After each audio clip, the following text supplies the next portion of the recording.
सो मैं सोनाली चौधरी आज आपको अपनी वॉइस में एक छोटी सी कहें या बड़ी एक स्टोरी सुनाना चाहती हूँ जो कि in my opinion I feel this story in real.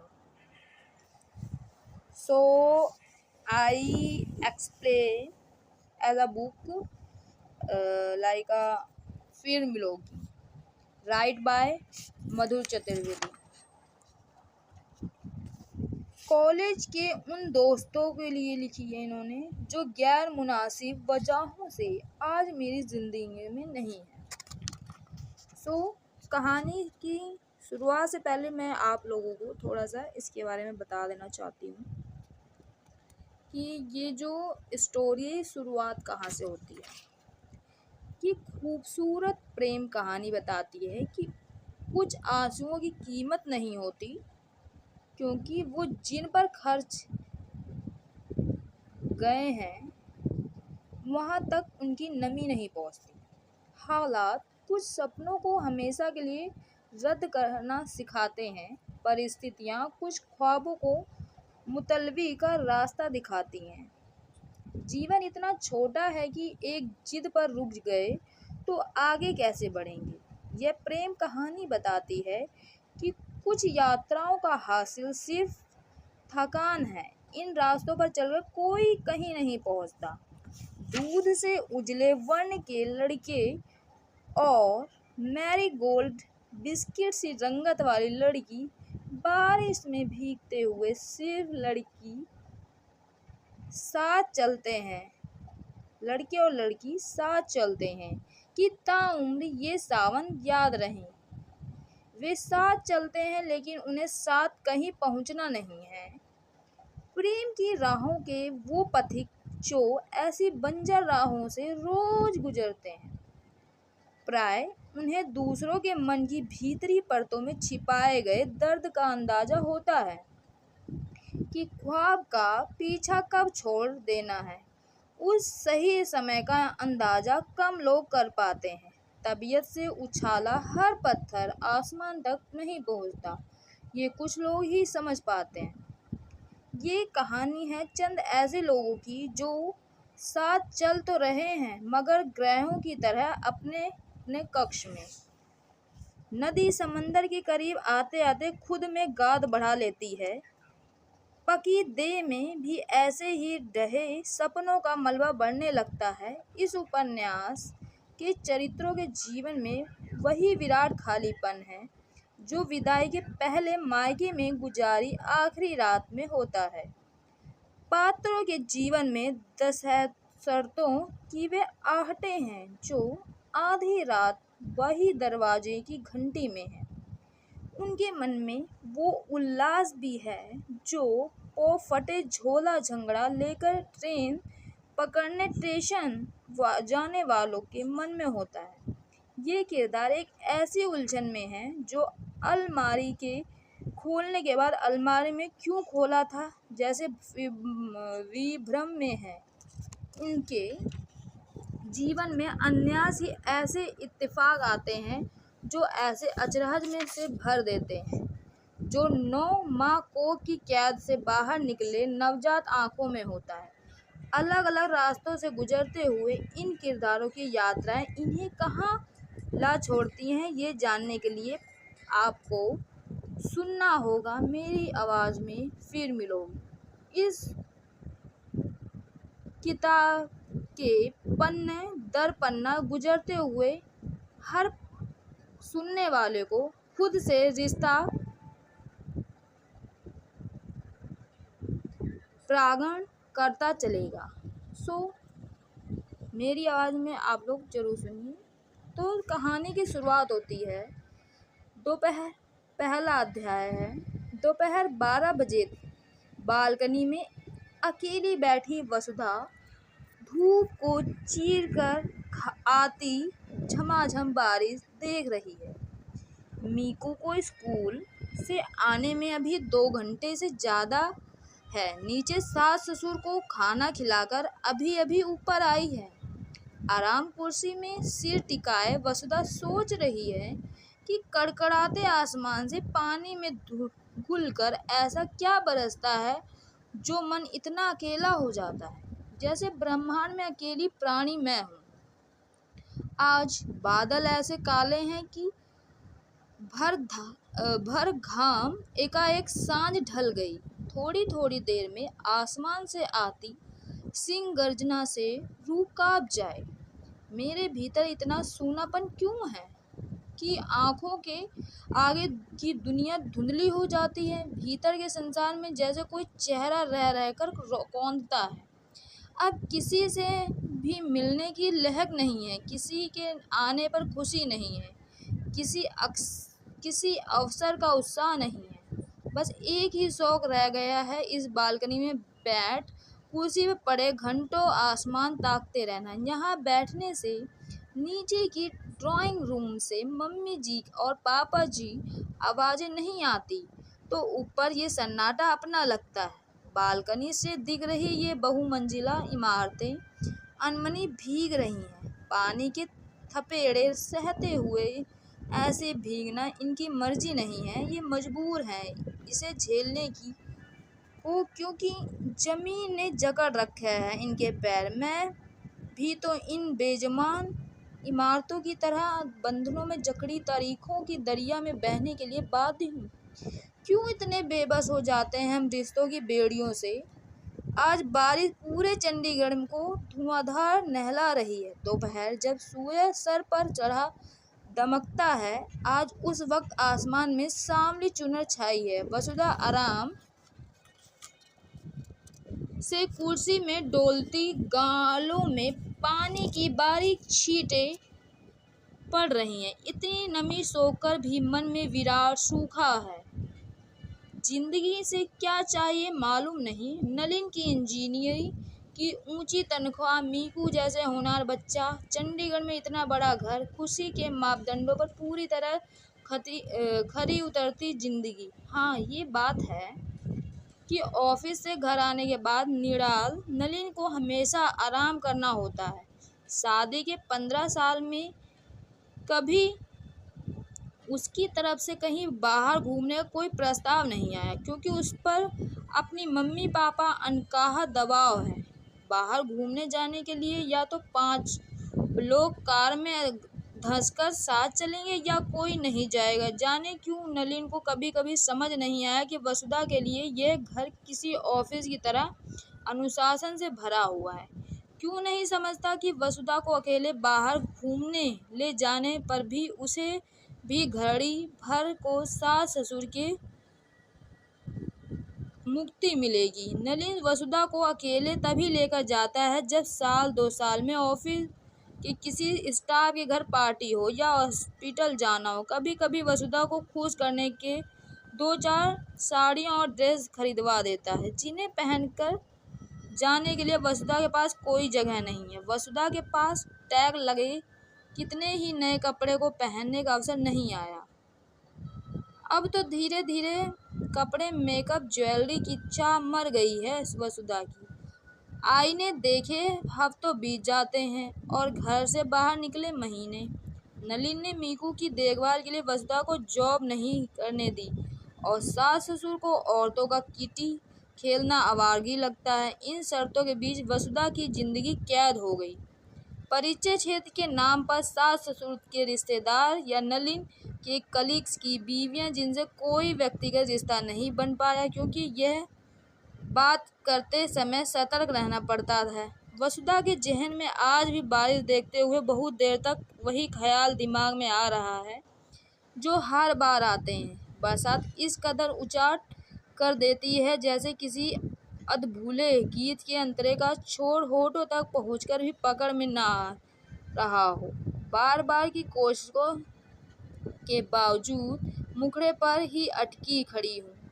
क्या बारिश बरसों पहले नागपुर में बनी एक खूबसूरत पेंटिंग के टुकड़े मेरे हाथ में थमकर बाकी बचा वह सब शिलोंग की गारो पहाड़ियों में फेंक आई। चंडीगढ़ में वह शिवालिक के पहाड़ों को सहलाती आई ये बारिश हर बार हाथों में एक बंद ताला थमा जाते, जिसकी चाबी बरसों पहले भुवनेश्वर की ट्रेन में छूट गई थी। क्या नागपुर की गर्ल्स हॉस्टल से झूठ बोलकर निकली वो लड़की उस लड़के के साथ बारिश में गीले फुटपाथ पर इसलिए भीगती चली रही कि उसके बाद जीवन की तमाम बारिशें उस इकलौते सावन को याद करते हुए गुजारनी है। कितनी भली बात है कि गहन विरह एकांत में कहराता है। जिन पीड़ाओं का कोई उपचार नहीं, उनका रुदन बेवजह ही उचित है। समाधान रहित विलाप को एक समय बाद दुनिया शोर करा दे देती है। ये था पहला अध्याय, जिसमें कि सुधा जो है काफ़ी जो है उदास रहती है। उसकी शादी हो रखी होती है, तो उदास रहने का उसका कारण क्या है और क्यों वो बारिश को देख के इतनी खुश हो जाती है, लेकिन वो चीज़ बता नहीं पाती कि वो उसे बस देखती हुई क्यों रहती है। तो अगर आप लोगों को इसके आगे का जानना है तो अध्याय 2 को मैं पढ़ने जा रही हूँ, बने रहिएगा मेरे साथ। दूसरे अध्याय की शुरुआत होती है। उस साल वसुधा बीकॉम के अंतिम वर्ष में थी। नागपुर के उस कॉलेज में वसुधा के फाइनल एग्ज़ाम शुरू हो चुके थे। जाने ये कैसा अप्रैल था कि आज भी पहले पेपर के दिन ही तेज बरसात हो रही थी। वसुधा छाता लिए पूनम और सना के साथ हॉस्टल से समय से पहले ही कॉलेज के लिए निकल गई। कॉलेज के गीले कॉरिडोर में भीगे हुए छात्रों के धक्कम धक्के से जूझते हुए नोटिस बोर्ड में अपने रोल नंबर के साथ लिखा एग्ज़ाम रूम चेक किया।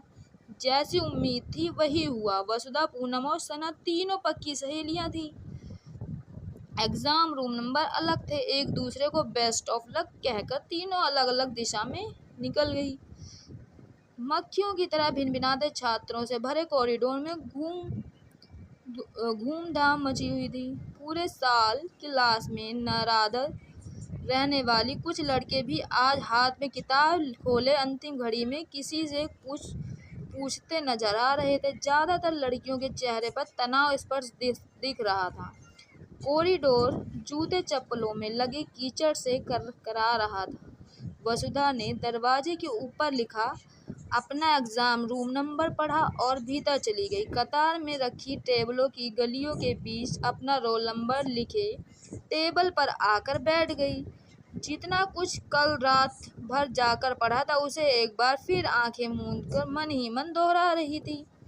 आगे भीगे छात्र एक एक करके एग्ज़ाम हॉल के भीतर आकर अपने टेबल पर बैठते जा रहे थे। अभी अभी भीतर आई सुरंगमा ने वसुधा से फुसफुसाकर हुए कहा, मगर बारिश के शोर में वसुधा को सुनाई नहीं दिया। वसुधा ने आंखें खोली। सॉरी, क्या बोली? अरे बाहर एक बहुत हैंडसम लड़का आया है, तुझे पूछ रहा है। वसुधा को बहुत अजीब लगा। इस बेगाने शहर में अपने क्लासमेट्स और हॉस्टल की लड़कियों के अलावा एक आदमी को नहीं जानती हूँ मैं। अभी कॉलेज आने से पहले भी टेलीफोन बूथ से घर पर भी बात करके आई थी, वहाँ भी सब ठीक है। यहाँ कॉलेज में मुझसे मिलने नागपुर कौन आ गया? एग्ज़ाम रूम में अभी तक टीचर नहीं आए थे। सुरंगमा भी नहीं पहचानती थी। मतलब वो लड़का हमारे कॉलेज का नहीं है। वसुधा हड़बड़ी में जैसे ही क्लास से बाहर निकली, कॉरिडोर पर आधी भीगी हालत में आशीष उसके बाहर निकलने का इंतजार करता खड़ा था। आशीष को देखकर आश्चर्य से वसुधा का कलेजा मुंह को आ गया। मतलब इतनी वो ज़्यादा खुशी हो गई और चौंक गई। छाती धक हो गई। आंखों पर भरोसा नहीं हुआ। आशीष को मेरा पता कैसे मिला?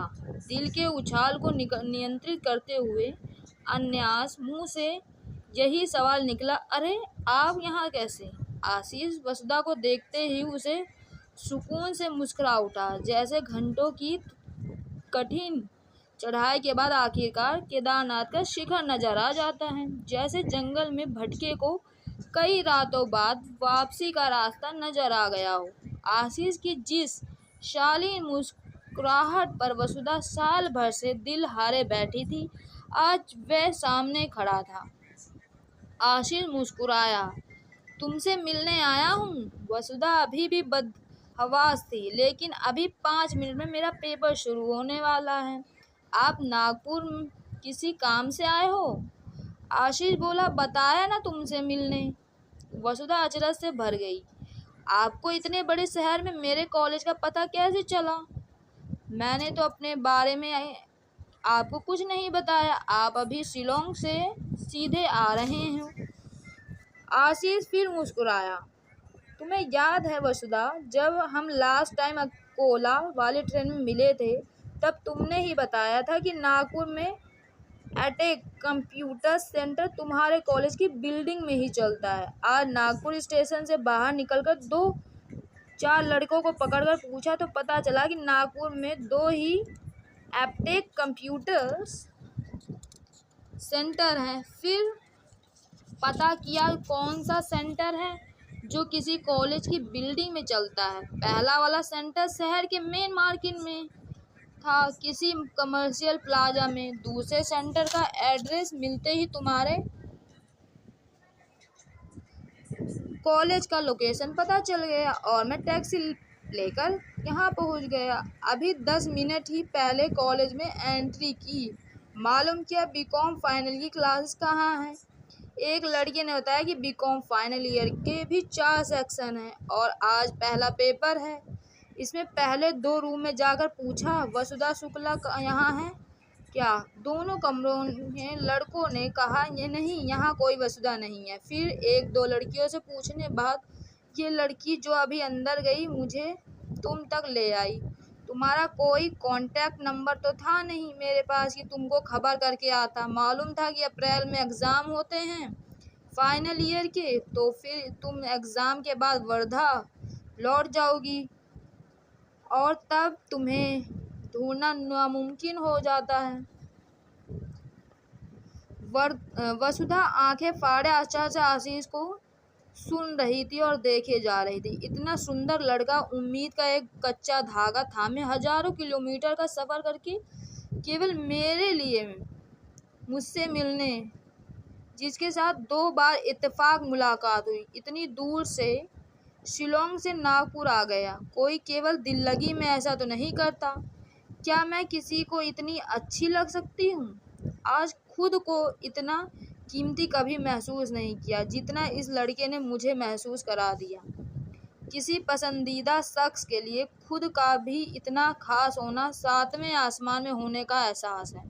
कॉरिडोर में प्रश्न पत्रों के बंडल थामे अलग अलग कमरों की तरफ बढ़ते प्रोफेसर को देखे वसुधा हिचकिचाई। आशीष, लेकिन अभी तो मेरा पेपर शुरू होने वाला है। आशीष ने आश्वस्त किया, कोई बात नहीं, मैं 3 घंटे बाद पार्किंग में तुम्हारा वेट करता हूँ, मिलूंगा। तभी वसुधा ने दूर से चौहान सर को इस आखिरी रूम की तरफ आते देखा और कॉपियों के बंडल के साथ देखा। आशीष, अब मुझे भीतर जाना होगा। आशीष ने अंगूठा दिखाया। Best of luck Vasudha, tension free होकर लिखना। वसुधा की मुस्कुराहट में अपनत्व सनी मृदुलता थी। थैंक यू आशीष। भीतर घुसते ही सुरंगमा ने वसुधा का हाथ खींचा। कौन है यार ये हैंडसम? साला एग्जाम के ठीक पहले मेरा माइंड डाइवर्ट कर दिया बंदे ने। क्या गजब आवाज में पूछा था। एक्सक्यूज मी, वसुधा शुक्ला किस रूम में मिलेगी? जानती है क्या तू इसे? मेरी तो आंखें फट गई। आज तक इस कॉलेज में इतना सुंदर लड़का कहीं नहीं देखा। वसुधा ने चेहरे की ललाई हवाइयों और छुपाई हुए शहर दिखने का प्रयास किया। अरे, मेरे एक अंकल का बेटा है, उसे नागपुर में कंप्यूटर कोर्स पता करना है, कॉलेज से आया है, तो मुझसे मिलने भी आ गया। सुरंगमा की आंखों में अविश्वास का साफ झलक रहा था। चौहान सर ने आते ही पहले आंसर शीट और 5 मिनट के बाद घंटी बजते प्रश्न बांट दिए। तेज बारिश के शोर में कमरा गूंज रहा था। आंसर शीट में लिखते हुए वसुधा के दिमाग में रह रहकर बाहर इंतजार करते आशीष का ख्याल आ रहा था। इस कड़कती बिजली और झमाझम बारिश में 3 घंटे वे कहाँ गुजार रहा होगा। बेचारा मुझसे मिलने कितनी दूर चला आया है। वो तो भगवान का शुक्र है कि आज एग्ज़ाम की वजह से मैं कॉलेज आई हूँ। पिछले महीने भर से एग्ज़ाम के लिए प्रिपरेशन लीव की वजह से कॉलेज आना नहीं हुआ। अगर छुट्टियों के बीच अब मुझे आशीष मिलने आता तो मैं कभी जान नहीं पाती कि वो आया था। बाद के दिनों में कोई मुझे बताता भी कि लंबे कद का गोरा लड़का, आंखों की रंग कैडबरी, मुझे पूछता कॉलेज घूम रहा था, मुझे आशीष ही होगा लगता जरूर, मगर फिर सोचती कि वो आशीष नहीं होगा, क्योंकि वो बिना एड्रेस के नागपुर मुझे तक कैसे आएगा। आज तो इतनी दूर कुछ अधपके सुरागों का पीछा करते चला गया। वसुधा आंसर शीट में लिखती जा रही थी, साथ ही दिल से आशीष के साथ गुजारती 2 लंबी ट्रेन यात्राओं की स्मृतियां वापस सफर पर थी। वसुधा ने कलाई में बंधी घड़ी को हल्के झटके के साथ घुमाकर समय देखा। पेपर खत्म होने में अब केवल 15 मिनट बाकी थे। सना और पूनम बाहर निकलते ही कॉरिडोर में ढूंढेंगी, उससे कैसे पीछा छुड़ाऊंगी। वो दोनों मेरे बिना हॉस्टल लौटेंगी ही नहीं। सना का एग्ज़ाम रूम कॉरिडोर नंबर 3 में है और पूनम तो फर्स्ट फ्लोर पर ही है। दोनों को किसी से कहलवा भेजूंगी कि मेरा वेट ना करें। नीरज भैया को मुझसे कुछ ज़रूरी काम है, इसलिए मुझे लेने कॉलेज आ गए हैं। पेपर खत्म होने की घंटी बजते ही बाहर पार्किंग की तरफ भागना है, ताकि मैं सबसे पहले वहां पहुंच जाऊं और मुझे आशीष के साथ कोई देख ना पाए। एग्ज़ाम 6 बजे ख़त्म हो रहा था। मैं 6-8 बजे ही आशीष के साथ रह सकती हूँ। उधर रात 9 बजे तक हॉस्टल पहुँचने पर वार्डन लड़कियों के घर फ़ोन कर देती है। आशीष के साथ बिताने 2 घंटे मिल जाएंगे। क्या वास्तविक जीवन में ऐसी अविश्वसनीय संयोग होते हैं? आप लोगों का क्या कहना है? अगर ऐसा कुछ भी आप लोगों के साथ हुआ है तो प्लीज़ कमेंट में ज़रूर बताइए। कि दूर देश के लोग एक रेल यात्रा में मिले बिछड़े और 6 माह बाद फिर देश के किसी सुदूर कोने में दोबारा टकरा जाएं। करोड़ों लोग जमीन पर बिना मिले मर जाते हैं, है ना। वसुधा और आशीष की मुलाकात सैकड़ों सालों में 2 ग्रह के आजू बाजू से गुजरने वाली दुर्लभ खगोलीय घटना सी थी। ऐसी अल्पनीय यात्राएं भी होती हैं क्या? हजारों किलोमीटर दूर दोबारा वही सहयात्री मिल जाए। इतना बड़ा देश, इतने सारे राज्य, उत्तर दक्षिण पूर्व पश्चिम पर दौड़ती हजारों ट्रेनों में लाखों लोग दूर दराज से स्टेशनों से चढ़कर उतर मिल बिछड़ रहे हैं। धक्का स्टेशनों से गुजरती ट्रेनों की उन उलझी लड़ियों में ही किसी ट्रेन में दूध सी उजास लिए एक लड़का और बिस्किट सी रंगत वाली लड़की आमने सामने की सीट पर बैठे 9 घंटे का सफर करते हैं, बातें करते हैं बिना एक दूसरे को नाम पूछे। 9 घंटे बाद एक स्टेशन आता है और लड़की उतर जाती है। वे दोनों दुनिया की भीड़म भाड़ में गुम हो जाते हैं, इंसानों के समंदर में विलीन हो जाते हैं हमेशा के लिए। लेकिन इस मुलाकात के महीनों बाद दोनों के जवान मन में एक दूसरे का गुलाबी ख्याल बदरंग नहीं हुआ। लड़का शिलोंग की ठंडी पहाड़ी रातों में हजारों किलोमीटर दूर मैदान में रहने वाली उस सांवली लड़की को हर दिन बेवजह याद करता है। सादे से चेहरे वाली वो लड़की भी मीलों दूर एक घर की छत पर चांद को ताकते हुए लड़के को निस्वार्थ याद करती थी। क्या तारे आकाश से टूटने के बाद कभी वापस आसमान से जुड़ते हैं? क्या कपूर एक बार उड़ने के बाद दोबारा आकार में आता है? क्या नदियाँ सागर में विलीन हो जाने के बाद पलटकर धारा बनती हैं? क्या किसी सफ़र में मिले बिना किसी नाम पता के बिछड़े लोग धरती के किसी दूसरे कोने में वापस मिलते हैं? क्या महीने बाद ही? क्या आपको पता है कि वह गहरा लगाव कहते हैं जब सारी कायनात 2 लोगों को मिलाने की कोशिश करती है? मैदानों में रहने वाली भुवनेश्वर तक की पहली मुलाकात 6 महीनों बाद दूर दराज में महाराष्ट्र की एक शहर के भीड़ भरे स्टेशन से चढ़ती है। यात्रियों से ठसाठस भरी ट्रेन में इस सफर में उसे फिर मिल जाता है वही लड़का जिसका खूबसूरत चेहरा पहले 6 महीने से उसकी शाहों रातों को जगमगाता आया था। इस दूसरी मुलाकात में दोनों एक दूसरे को नाम पूछ लिया मगर संकोच और मजबूरी की ऐसी गहरी खाई थी जो एकांत के अभाव में पार्टी नहीं जा सकी। फिर दोबारा दोनों एक स्टेशन के आते ही जुदा हो गए मगर उस लड़कों ने बातों बातों में गिरी कुछ लड़ियों को जोड़कर एक डोर बुन ली और जिसे थामकर वो नागपुर के कॉलेज आ गया। कहते हैं ना, जिसको जो चीज़ पानी होती है वो उसके लिए जी जान लगा देता है। ऐसा ही कुछ हमारा आशीष भी है जिसने एक सुंदर शामली सी लड़की को पाने के लिए छोटी छोटी कड़ियों को जोड़ा और एक धागा एक माला बनाई और उसको ढूंढने के लिए निकल पड़ा। लड़का जो था आशीष क्रिश्चियन था।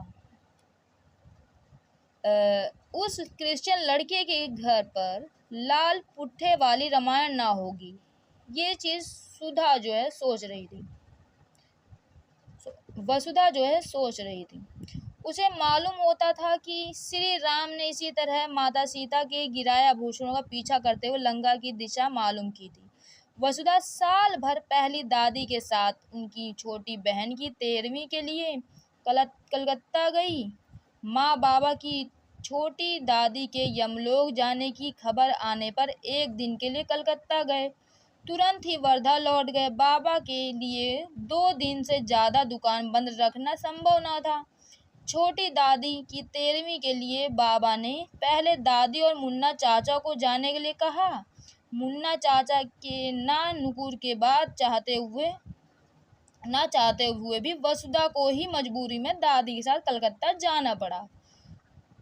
13वीं वाले घर में दादी को जाने क्या सूझी कि वसुधा ने बोलने लगी, जाने अब मैं कब कलकत्ता आऊंगी। मेरी बहन जो नहीं रही अब यहाँ इतनी दूर आए तो भुवनेश्वर की लिंगराज मंदिर के दर्शन कर लेते हैं। राजू बोल रहा है कि वहाँ उसके साले के घर एक दिन रुक जाना। राजू अपने साले को भुवनेश्वर में हमारे आने के बारे में फ़ोन कर देगा। हमारी पुरानी टिकट डायरेक्ट वर्धा वाली कैंसिल करवाकर भुवनेश्वर से वर्धा की नई टिकट करवा देगा। राजू भुवनेश्वर से जाने को बढ़िया AC में रिजर्वेशन करा दिया है। तेरे बाप को फ़ोन कर बता दी हूँ। जैसे ही तेरे कॉलेज की छुट्टियाँ चल रही हैं। वसुधा को भुवनेश्वर जाने का जरा भी मन नहीं था। वसुधा के लिए भुवनेश्वर में किसी अजनबी रिश्तेदार के घर ठहरना बजाय वर्धा लौटना ज़्यादा सुविधाजनक था। मगर दादी कहाँ मानने वाली थी। उस उम्र में थी जहाँ उन्हें कोई सुअवसर अपने जीवन का आखिरी मौत का लगता था।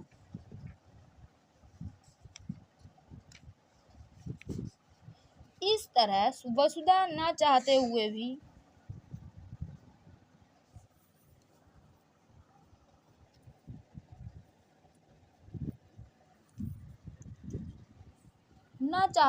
भी कलकत्ता से सीधे वर्धा जाने वाली टिकट कैंसिल हुई।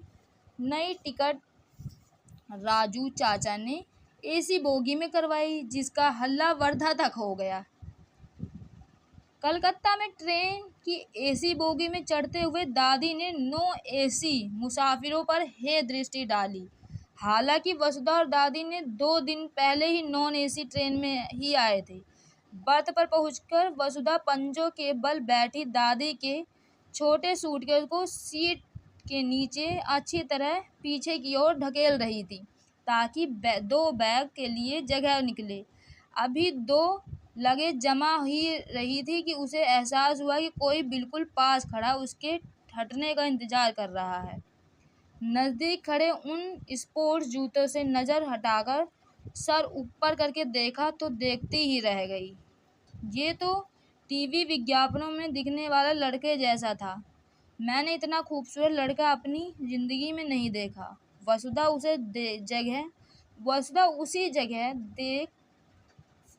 देने फ़ौरन खड़ी हो गई। जगह देने के लिए फ़ौरन खड़ी हो गई। लड़के ने अपना छोटा सा एयर बैग सीट के नीचे सूटकेस से लगाकर रख दिया। वसुधा और वो लड़का बिल्कुल आमने सामने की खिड़की वाली सीट पर बैठ गए। ट्रेन हल्के से झटके के साथ कलकत्ता रेलवे स्टेशन से सरकने लगी। वसुधा के दिमाग में एक शैतानी ख्याल आया, यदि सना और पूनम साथ होते तो कितना मज़ा आता। हम तीनों मिलकर सामने की सीट पर बैठे इस हॉलीवुड हीरो को निहारते। कहाँ हम ज़मीन के कंकड़ पत्थर की सी लड़कियाँ और कहाँ ये आसमान के चांद सा लड़का। हाय काश ये ट्रेन रास्ता भटककर विश्व भ्रमण पर निकल जाए। दादी के ऊपर उम्र का असर हो चुका था, वो ताड़ नहीं पाई। वसुधा ने लहजे में जो नजाकत आज है, ऐसे इठलाकर वो कभी बात नहीं करती। उसकी आवाज़ में अतिरिक्त मिठास आ गई। दादी खिड़की पर पर्दा कर दूं? दादी चादर उड़ा दूं? खिड़की के बाहर दृश्य तेजी से दौड़ रहे थे। कंपार्टमेंट में भी अभी भी सिर्फ 3 ही लोग बैठे थे।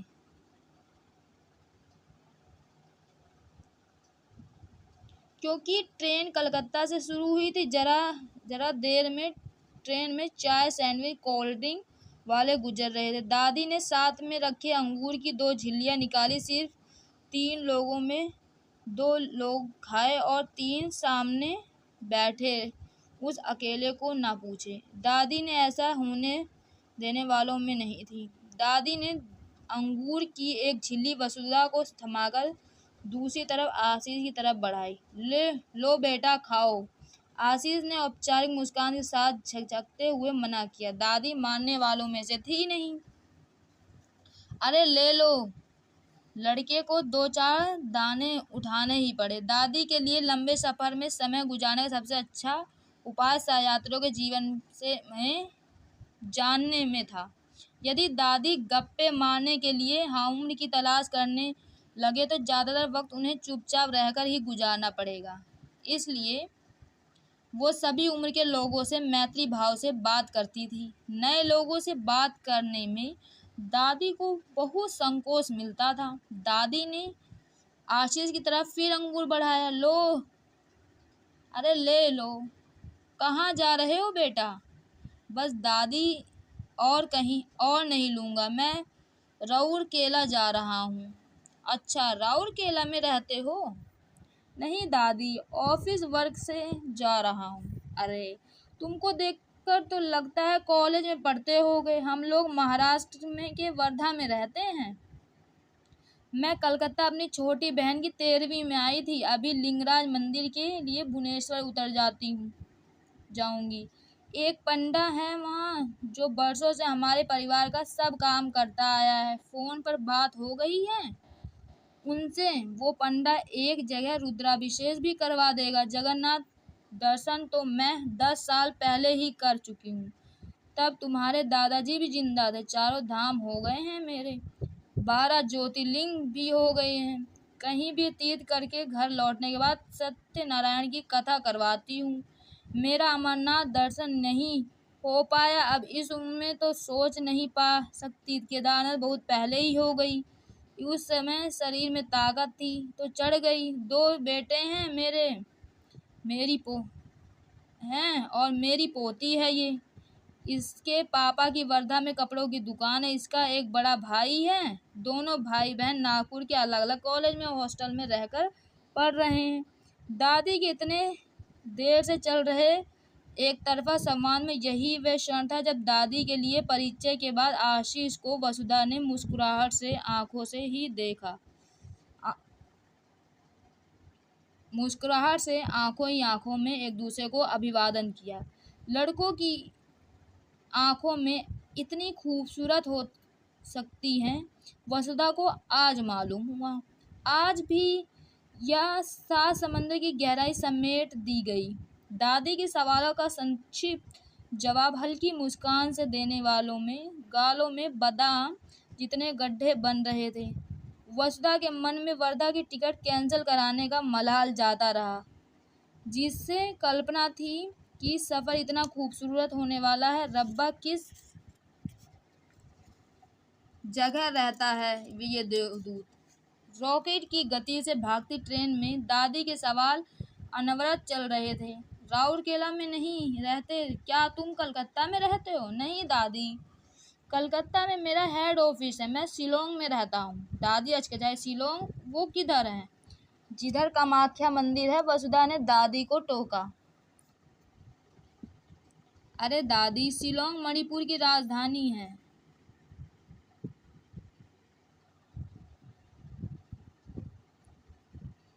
मणिपुर की राजधानी है वसुधा।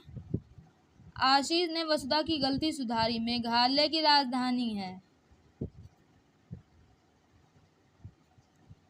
आई फील वियर्ड कि मणिपुर, असम, मेघालय, मिजोरम, नागालैंड को नॉर्थ इंडिया या इवन साउथ इंडिया वाले भी इतना कम जानते हैं कि मैप में इन स्टेट की लोकेशन या कैपिटल सिटी तक नहीं बता पाते। I am not surprise with your answer. एक बार मैं लखनऊ आया था तो कॉलेज गोइंग लड़के ने कहा, अच्छा आप मेघालय से हो? मेघालय तो नागालैंड की कैपिटल है।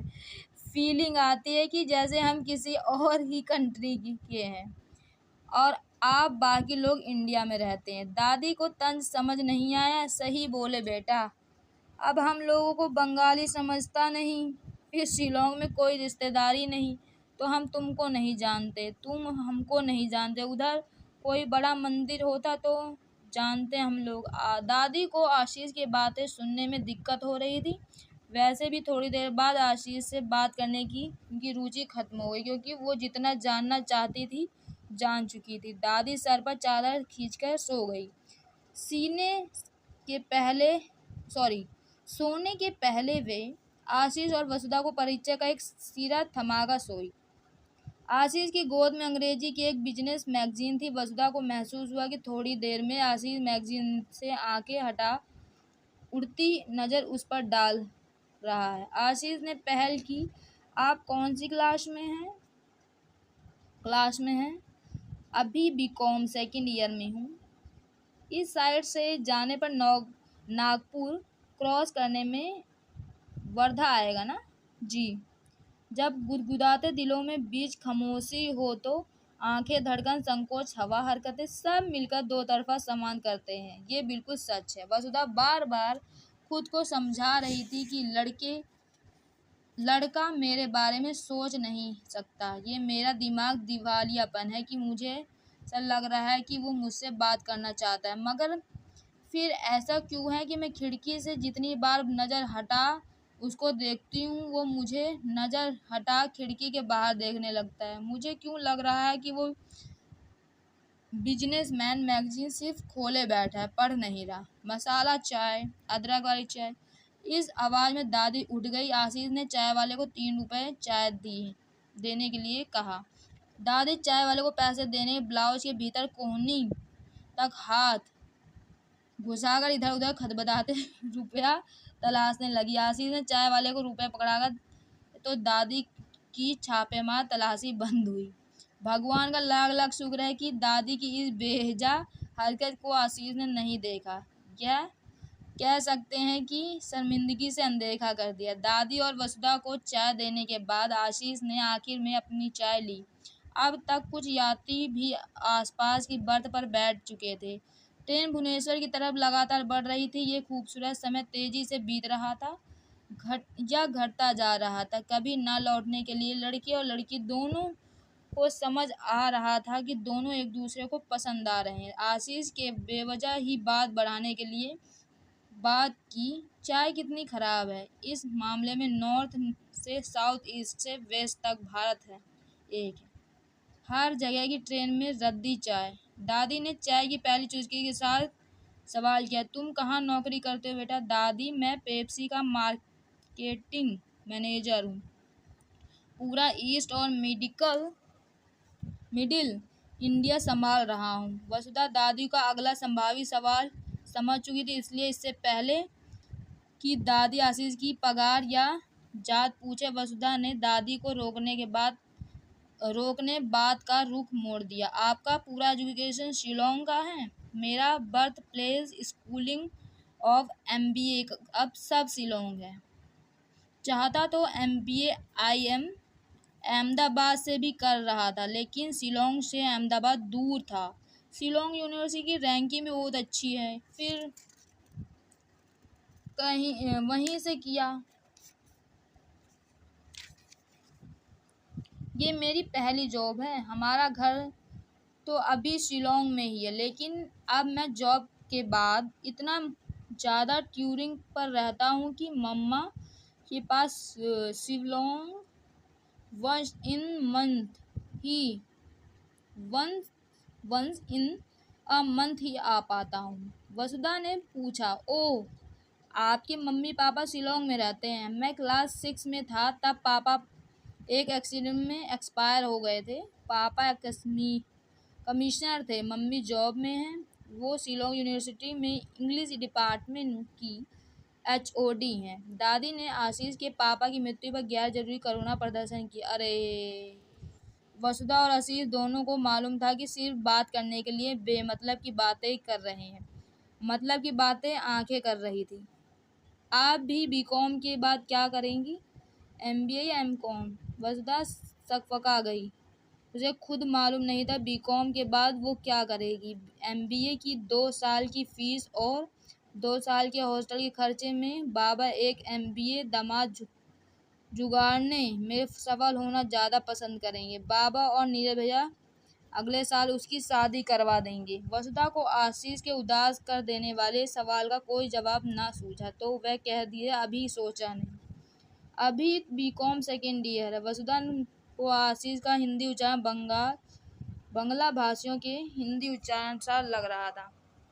आपकी मदर टंग क्या है? मतलब मेघालय में लोग किस भाषा में बात करते हैं? आशीष ने जवाब दिया, वहाँ हर आदमी से ज़्यादा लैंग्वेज बोलता है।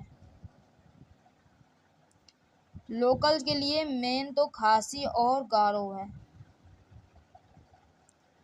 इंग्लिश, बंगला, नेपाली बोलने वाले भी बहुत कम है। वसुधा चौंकी, अरे, खासी और गारो ऐसी भी लैंग्वेज है? मुझे नहीं मालूम था। आशीष ने बताया, हम लोग घर में इंग्लिश में बात करते हैं। दादी ने पान के डब्बे से एक बड़ा बीड़ा निकाला, जीभ के नीचे रखते हुए अपनी विशेष राय दी, खासी बंगाली टैप होगी। तुम बंगाली जैसे रा को रा बोल रहे हो। आशीष हंसने लगा। कुछ चतुर शहर यात्रियों को एक तरुणी और एक गंभीर युवा की पल्लवित होती आसक्ति समझ आ रही थी। एक दूसरे के विषय में ज़्यादा से ज़्यादा जान लेने की उनकी कोशिश से रोमांचित कुछ यात्रियों के लंबे सफ़र की बोरियत कम हो गई थी। लड़का और लड़की इस सफ़र का एक पल भी नहीं गंवाना चाहते थे। वसुधा का मन भी था कि दादी फिर सो जाए, मगर दादी सवालों की दूसरी खेप के साथ तैयार थी। दादी ने पूछा, बेटा, शिलोंग में तुम्हारी मम्मी अभी भी पढ़ाती हैं? जी दादी, मम्मी इंग्लिश पढ़ाती हैं कॉलेज के बच्चों को।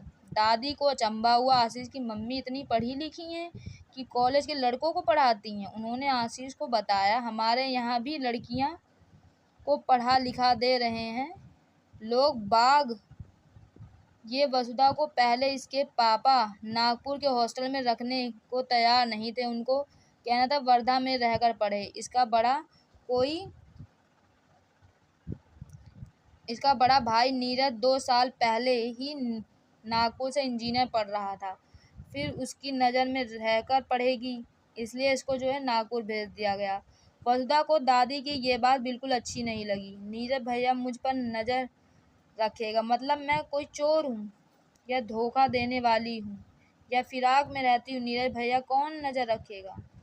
ये गोरा चिट्टा लड़का अभी दकियानूसी फैमिली के बारे में क्या सोच रहा होगा। दादी को शांत कराने का एक ही उपाय समझ आया। वसुधा ने चादर फैलाकर दादी के लिए एक जगह बनाई। दादी आप सो जाओ आराम से, मैं तो जाग ही रही हूँ, भुवनेश्वर आने पर उठा दूंगी। दादी मुंह में पान दबाए ही फिर लुढ़क गई। आपने बीकॉम सेकेंड ईयर पर पेपर अभी दिया है, आशीष ने पूछा। जी। आपके मेघालय में बहुत बारिश होती है ना। आशीष अपनी बिजनेस मैगजीन किनारे रख चुका था। हाँ, शिलोंग स्पेशली। अंग्रेज इसे ईस्ट का स्कॉटलैंड कहते हैं। मेरी यूनिवर्सिटी बहुत ब्यूटीफुल है, हिली एरिया है, बारिश तो बहुत ही होती है वहाँ पर। वहाँ हमको किसी फ्रेंड के घर जाना। सपोज सूखा मौसम देख और लाइट कलर की पेंट पहन ली। आधे रास्ते निकले नहीं कि all of sand heavy rain start. वहाँ के पहाड़ों में वेदर अनप्रिडिक्टेबल होता है। कीचड़ वाली सड़कों पर जब हम कॉलेज जाते हैं तो बाइक के चक्कों से कीचड़ पूरे पूरे कपड़ों में बॉबी प्रिंट बना देता है। मेरी मम्मी बहुत परेशान होती थी। शाम को मम्मी के कॉलेज से लौटने के बाद घर के गार्डन में और मम्मा चाय पीने बैठते हैं तो अक्सर बारिश शुरू हो जाती है। खिड़की खोलने से बादल कमरे में आ जाते हैं।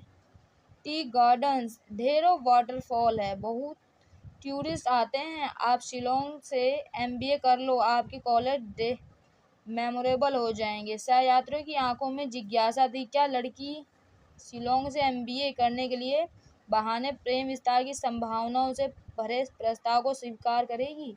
इस कूपे में बैठे लोगों के पास फिलहाल इन दोनों के बीच की शुरुआती मुद्रित हिचकिचाहट, हया, झिझक, उलझन से ज्यादा आकर्षक दृश्य खिड़की के बाहर ना था।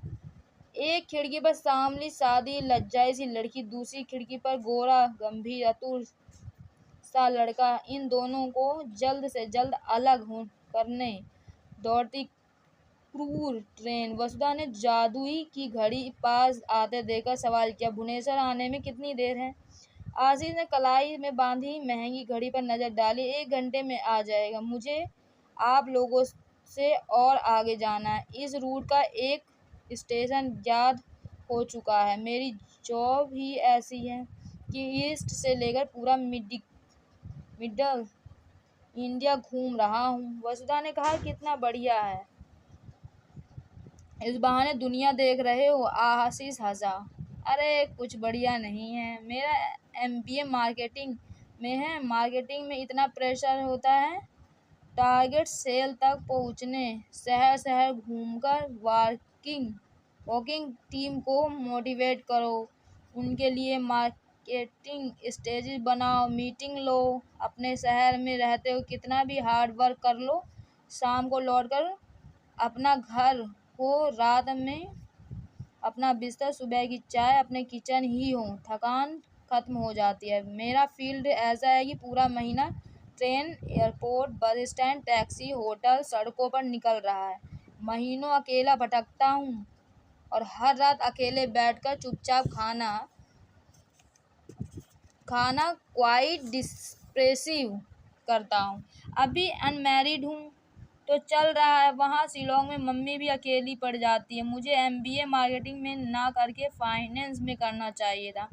फाइनेंस वालों की पोस्टिंग हमेशा हेड ऑफिस में होती है।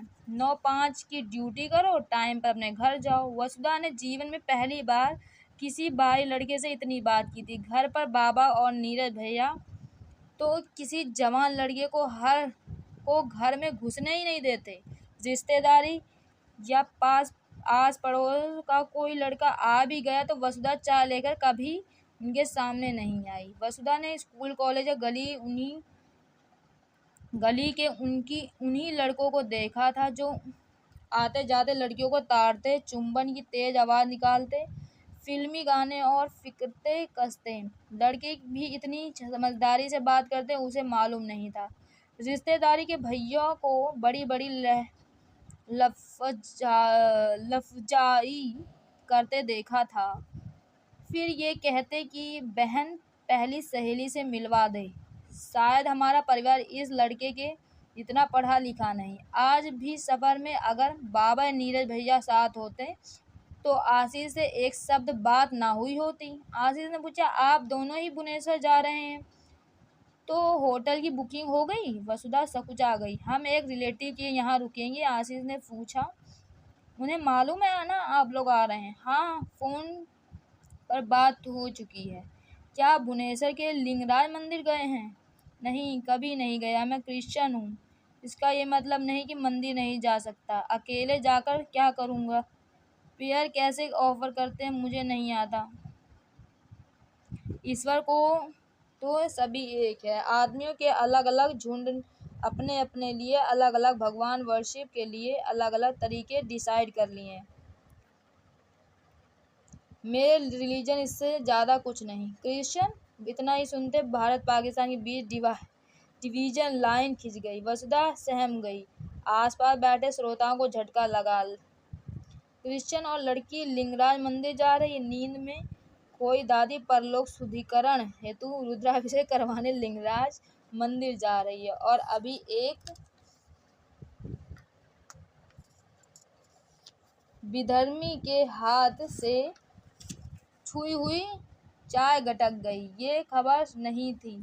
उन्हें क्रिश्चियन की छुई चाय पी ली जानकर तो दादी जाने राशिद के कितने कर्मकांड करती। आशीष ने पास ही गुजरते सैंडविच वाले को रोका, भैया 3 सैंडविच देना। दादी सो रही थी इसलिए आशीष ने उनका सैंडविच अपने सामने बने ट्रे स्टैंड में रखकर दूसरा सैंडविच वसुधा की तरफ बढ़ा दिया। वसुधा ने मन ही मन भगवान का लाख शुक्रिया मनाया कि दादी सो रही है। ये लड़का क्रिश्चियन है। ये सुनने के बाद तो दादी उसके हाथ का छुआ सैंडविच भी नहीं खाती। जो उनके ठाकुर जी को नहीं मानता ऐसे ही व्यक्ति से खाने पीने का संबंध नहीं रखती। घर माँ बाबा और नीरज भैया भी गैर हिंदू घरों से दुआरी तक का रिश्ता नहीं रखते। नीरज भैया तो मोहल्ले के नवयुवक गणेश मंडल के उपाध्यक्ष भी बने हैं। गणपति के समय मंडल के विशालकाय पोस्टर पर नीरज भैया की फोटो चौराहे पर लगी थी। तब से नीरज भैया नियमित जनेऊ भी पहने थे। उनकी मुँह से 11 साल में हो गई थी। मूंज तो 11 साल में हो गई थी। पिछले साल से हनुमान व्यायामशाला में कुश्ती करने जाने लगे थे। मंगल और शनिवार का व्रत भी रखते थे। दादी सुबह 5 बजे उठकर ठाकुर जी को नहलाती थी, बत्ती करती थी, आंगन में छींटे मारती थी गंगा जल की।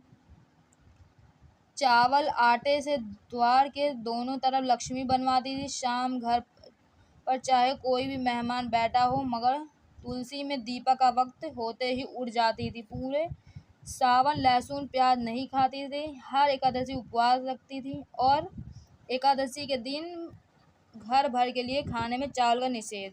चौथ का चांद भूल से देख लेने पर छिपकर पड़ोसी के घर पत्थर मारती और उनके बाहर निकलकर गाली देने पर चांद देख लेने की कलंक से निजात पाती। कार्तिक स्नान करते हुए सनातनी दादी क्या क्रिश्चियन लड़के के साथ छुआ सैंडविच खाकर बुढ़ापे में धर्म भ्रष्ट करती थी। राम राम राम, हरी हरी हरी। वसुधा ने देखा दादी हिचकोटे खाती मुंह फाड़े सो रही है। लड़के का गोरा मुखड़ा देख वसुधा के दिमाग में आने लगा, काश इस ट्रेन का ब्रेक फेल हो जाए, ये भुवनेश्वर में रुक जाए या भुवनेश्वर के पहले कहीं पटरी उखड़ जाए, ट्रेन के घंटों के लिए रुक जाए। न्यूज़ में पढ़ा है मालगाड़ी डिब्बे आए दिन पटरी से उतरते हैं। आज ट्रेन क्यों इतने सलीके से चल रही है? जरा देर भुवनेश्वर आ जाएगा, फिर ये लड़का मेरी आंखों के सामने से ओझल हो जाएगा। बिल्कुल अभी जो समय गुजर रहा है ये कभी नहीं आएगा। मैं वर्धा अपने छोटे से शहर चली जाऊंगी, नागपुर के हॉस्टल की दुनिया में खो जाऊंगी और ये शिलोंग के पहाड़ी घुमावदार रास्तों की बरसात में गुम हो जाएगा। कितना प्यारा और समझदार लड़का है। बस आधे घंटे और फिर हम कभी न मिलने के लिए अलग हो जाएंगे। वसुधा खिड़की के बाहर देखती सैंडविच खा रही थी। मन तो बाहर देखने का बिल्कुल ना था। वसुधा ने उड़ती नजर डाली तो वह वसुधा को ही देख रहा था, मगर इस बार वसुधा से नजर नहीं फिरी। हताश सी मुस्कान लिए उसके चेहरे पर एक बेनाम लड़का जो शिलोंग की पहाड़ी रातों से होता रविवार चढ़ जाता है, एक अनजानी लड़की जो सोमवार शिलोंग में बेलपत पर चंदन से ओम नमः शिवाय लिख चढ़ाती है। दोनों अपने ईश्वर पर प्रार्थना करते हुए ट्रेन की जंजीर खींचने के अलावा ट्रेन रुकने के सभी उपाय सोच रहे थे। तभी दादी उठ गई। ये उनके महामृत्युंजय जाप का वक्त था। कंठी माला में 21 जाप पूरे करके उन्होंने सैंडविच खा लिया। अनजाने में हुई भूल चूक तो भोलेनाथ भी क्षमा कर दे। खिड़की के बाहर ढलकता सूरज कितना उदास दौड़ रहा है। सूरज के साथ साथ दो दिलों के बीच भी बहुत डूब रहा है। इतनी बड़ी दुनिया में कोई आपको बहुत अच्छा लग जाए, आप भी उसे इतने अच्छे लग जाएं, मगर दुनिया के लिए ये अच्छा लगना जैसी बात बहुत मामूली और गैर जरूरी है, जबकि जिंदगी के लिए ये अच्छा लगना ये सबसे जरूरी बात है। वसुधा अपने क्लास 5 के जियोग्राफी के पेपर में राज्यों की राजधानी मेघालय की राजधानी इम्फाल लिखकर आई थी। घर आकर देखा तो मेघालय की राजधानी शिलोंग थी, तो बहुत पछताई। आज देश के उसी आखिरी राज्य की शिलोंग में एक लड़के से मुलाकात हुई जिसका नाम तक नहीं जानती। ऐसा लगा क्यों महसूस कर रही हूँ मैं। इतनी बातें करने के बाद भी दोनों की एक दूसरे का नाम पूछने की हिम्मत नहीं कर पाए। नाम पूछना पर्सनल इंटरेस्ट वाली बात लगेगी। यदि ट्रेन से उतरते हुए मैं जाते जाते बेवकूफ़ की तरह आपका नाम क्या है पूछूं तो नाम जानकर मुझे क्या करना है? क्या हथेली पर फिर मेहंदी से छिपाकर इसका नाम लिखूंगी? नाम जानकर मुझे करना ही क्या है? क्या इसको और मेरे नाम की स्पेलिंग काट कर फिल्म खेलूंगी? हे भगवान, ये क्या सोच रही हूँ मैं? क्या इसको भी ये मेरा नाम जानने की इच्छा नहीं है? इसका नाम पक्का जॉर्ज चार्ल्स ज्यूड बेमाजिन थॉमस या फिर क्या होगा। ट्रेन की रफ्तार धीमी होने लगी। अब भुवनेश्वर स्टेशन का प्लेटफॉर्म शुरू हो गया। वसुधा सीट के नीचे बैग और सूट के निकलने जैसी झुकी तो आशीष ने रोका। तुम हटो। आशीष ने एक एक करके सारा लगेज सीट के नीचे से बाहर खींच दिया। सहयात्रियों की आंखों में जिज्ञासा सहानुभूति से मिले भाव थे। क्या लड़की अपने घर का फ़ोन नंबर लिखकर लड़के को चुपचाप थमाएगी? ट्रेन अभी रुकी नहीं। आशीष ने खिड़की के काले कांच में ठीक अपने पीछे खड़ी वसुधा को देख पा रहा था। कांच में नजरें मिली और दोनों मुस्कुरा दिए। कुछ मुस्कुराहटें कितनी हरी होती हैं। वसुधा पीछे खड़ी दादी अपना मुंह खोले खिड़की काले कांच से बाहर देखने की कोशिश कर रही थी। आशीष ने सूटकेस और बैग ट्रेन से उतारकर प्लेटफॉर्म पर रख दिया। चलिए, मैं फिर अकेला हो गया। ठीक है दादी जी, बहुत अच्छा लगा आप लोगों से मिलकर। आशीष की कत्थई आंखें कह रही थी उसे ऐसी ही लड़की की चाहत है। मैं इतना ज़्यादा सफ़र में रहता हूँ कि कभी किसी से ठहरकर बात ही नहीं हो पाती। पापा के बाद मम्मी के अकेलेपन को भरने की कोशिश कर रहा हूँ। उनका साथ देने के लिए फिर में कभी फील नहीं हुआ। मुझे भी किसी के साथ की ज़रूरत है। अब तक शायद मुझे किसी की ज़रूरत नहीं लगी। इस लड़की के स्टेशन से बाहर निकलता देखकर पहली बार लग रहा है कि मैं अकेला हूँ। इसने मुझे अकेला कर दिया या भीतर छिपे अकेलेपन से मिलवा दिया। भुवनेश्वर स्टेशन से बाहर दादी के साथ ऑटो में बैठकर वसुधा को स्टेशन छोड़ता कर जाती ट्रेन की आवाज़ आ रही थी। हर अगले सेकंड दूर दूर होता जा रहा था।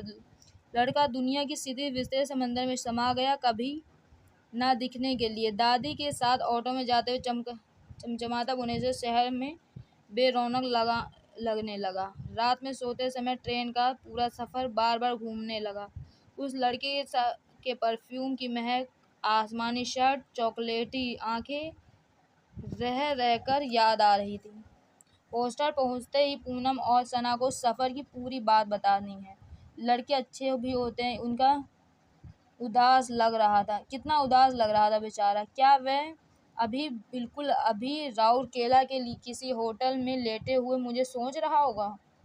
ऐसा वसुधा सोच रही थी। इस एक रात के बाद आने वाली कई रातों में लड़के और लड़कियां दोनों एक दूसरे को बहुत याद किया, बिना एक दूसरे की खबर के। कुछ मुलाकातें छोटी होती हैं मगर दिल में उनकी बैठक जिंदगी जितनी लंबी हो जाती है। तो ये था दूसरा अध्याय। सो अगर आप लोगों को मेरी ये आवाज़ अच्छी लगी, मेरी आवाज़ में फिर मिलोगी कहानी अच्छी लग रही है, तो मिलिएगा दूसरे वीडियो में, जिसमें मैं आपको इसका तीसरा अध्याय अपनी आवाज़ में सुनाऊंगी कि कैसे दो दिल जो है बिना किसी का नाम जाने, बिना किसी का एड्रेस लिए, बिना किसी का फ़ोन नंबर लिए कैसे एक दूसरे से मिलते हैं। तो अगर मेरी आवाज़ आप लोगों को अच्छी लग रही हो तो प्लीज़ दूसरा